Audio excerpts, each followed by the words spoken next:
Quem foi Jezabel na Bíblia? Hoje vamos falar sobre Jezabel. Quem foi esta mulher que perseguiu os profetas de Deus? Jezabel foi esposa de Acabe, que reinou sobre as 10 tribos do norte de Israel de 874 a 853 a.C. Acabe destacou-se pelo sucesso militar e público, mas era fraco em questões religiosas, pois fez Acabe filho de On, o que era mal perante o Senhor, mais do que todos os que foram antes dele. 1 Reis, capítulo 6, versículo 30. Ele escolheu casar-se com Jezabel, filha de Etbaal, um sumo sacerdote e rei pagão. Conforme o relato bíblico referente a Acabe, tomou por mulher a Jezabel, filha de Etbaal, rei dos Sidônios, e foi e serviu a Baal e o adorou. 1 Reis, capítulo 16, versículo 30 e 31. A malvada esposa de Acabe, Jezabel, provinha da cidade fenícia de Tiro, de onde seu pai havia sido sumo sacerdote e rei. Jezabel adorava ao deus Baal, tomando em conta que Baal simplesmente significa Senhor. Jezabel e Acabe introduziram uma contrafação de Deus e de sua religião em Israel. Portanto, Acabe, incitado por Jezabel, introduziu o culto a Baal em Israel. 1 Reis, capítulo 21, versículo 25 e 26. Para agradar a esposa, Acabe edificou um templo e um altar para Baal e promoveu, assim, a idolatria, até que quase todo Israel estava indo após Baal. O Baal mencionado aqui era considerado o deus que enviava chuva e fazia as colheitas crescerem. Os adoradores de Baal se envolviam em uma espécie de fornicação sagrada no templo para louvá-lo como a fonte da vida. Às vezes, o povo até oferecia seus filhos a Baal como sacrifícios queimados. Jeremias capítulo 19, versículo 5. O casamento de Acabe com Jezabel cumpriu uma agenda política e interesseira, mas não a vontade de Deus. Biblicamente, aquela união foi um adultério espiritual e uma traição a Deus. A influência deles, como lepra, aprofundou o sincretismo religioso e a apostasia na nação. Ao mesmo tempo que o povo professava servir a Jeová, também servia a Baal. Eles cocheavam entre dois pensamentos. 1 Reis, capítulo 18, versículo 21. Sabemos que o Apocalipse também menciona Jezabel e faz uma conexão dela à apostasia. O que significa isso? Na mensagem de Cristo, a igreja de Tiatira, Jezabel é citada. Tenho, porém, contra ti que toleras essa mulher Jezabel, que a si mesma se declara profetiza. Não somente ensine, mas ainda seduza os meus servos a praticarem a prostituição e a comerem das coisas sacrificadas aos ídolos. Dei-lhe tempo para que se arrependesse, ela todavia não quer arrepender-se da sua prostituição. Eis que a prostro de cama, bem como em grande tribulação, os que com ela adulteram, caso não se arrependam das obras que ela incita. Apocalipse capítulo 2, versículo 20 ao 23. Segundo o comentário bíblico, Jezabel propagou a adoração a Baal em Israel. 1 Reis, capítulo 21, versículo 25. Alguma falsa profetisa da época de João estaria desencaminhando a igreja de Tiatira.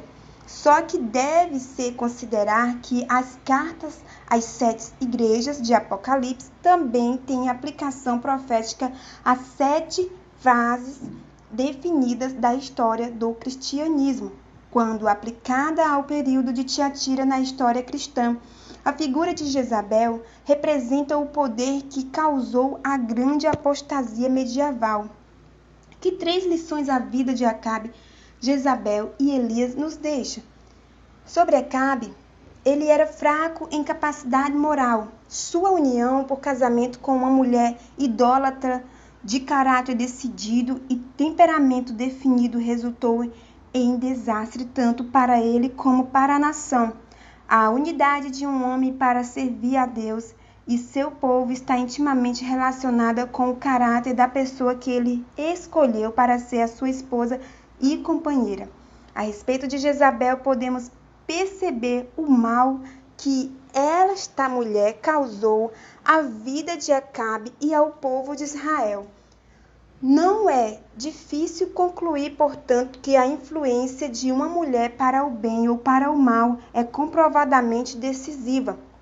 Por outro lado, tomando em conta que Jezabel é usada biblicamente como um tipo de poder que causou a grande apostasia medieval, deveríamos evitar uma religião sincrética que faz casamento entre cristianismo e paganismo, entre a verdade e a mentira, e promove o adultério espiritual. Não vos ponhais em julgo desigual com os incrédulos. Portanto, que sociedade pode haver entre a justiça e a iniquidade? Ou que comunhão da luz com as trevas? 2 Coríntios, capítulo 6, versículo 14 e o 15. Sobre o profeta Elias, devemos lembrar que nos dias de Jezabel havia em Israel centenas de falsos profetas e apenas um profeta verdadeiro. Então disse Elias ao povo: só eu fiquei dos profetas do Senhor. E os profetas de Baal são 450 homens. 1 Reis, capítulo 18, versículo 22. Foi a presença e a atuação desse verdadeiro profeta de Deus que conteve a maré da apostasia em Israel. Deveríamos dar mais valor aos profetas verdadeiros e seus ensinos. Para isto, temos de recorrer à Escritura para aprender a discernir entre o profeta verdadeiro e o falso. Ainda mais nesta época degenerada em que os que da natureza fake se multiplicam, temos assim tanto mais confirmada a palavra profética, e fazeis bem em atendê-la como a uma candeia que brilha em lugar tenebroso, até que o dia clareie e a estrela da alva nasça em nosso coração. 2 Pedro, capítulo 1, versículo 19. Jesus Cristo advertiu: vede que ninguém vos engane. Mateus capítulo 24, versículo 5. Levantar-se-ão muito falsos profetas e enganarão a muitos. No versos 11.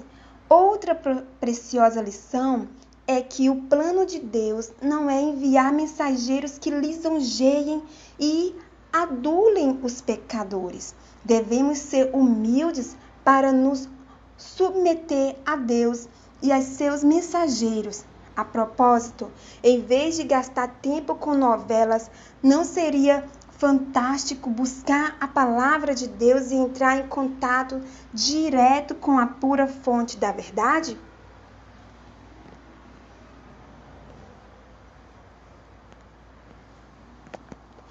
Nós vemos, glórias a Deus, que surgem cada dia mais falsos líderes, falsos profetas, que vêm com doutrina de Jezabel, ensinamento de Jezabel, que vêm cada vez mais enganando o povo.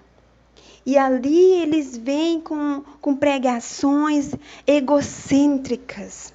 Pregações que você vai vencer, você vai receber uma chave da vitória. Esse problema que você está passando, você vai vencer, você vai passar por cima, você é mais que vencedora. Mas nós vemos, louvado seja o nome do Senhor, que realmente passamos por alguns problemas porque Deus está querendo nos lapidar e às vezes nós não queremos deixar Deus nos lapidar.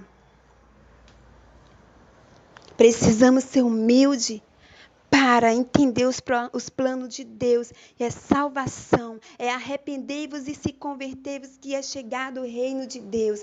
Deus, ele tem realmente salvação, ele tem plano, ele tem o melhor para nós, que é a salvação. Não é coisas da terra, é coisas celestiais, aonde o dinheiro não pode comprar. que nós venhamos se desligar da terra e ficar 24 horas ligado com o Senhor. Porque é isso que Deus quer, não é as coisas materiais. Ele quer nos dar a salvação, porque esse mundo cada vez mais está se caminhando para a perdição. E ai daqueles que não buscaram o Senhor enquanto se pode achar.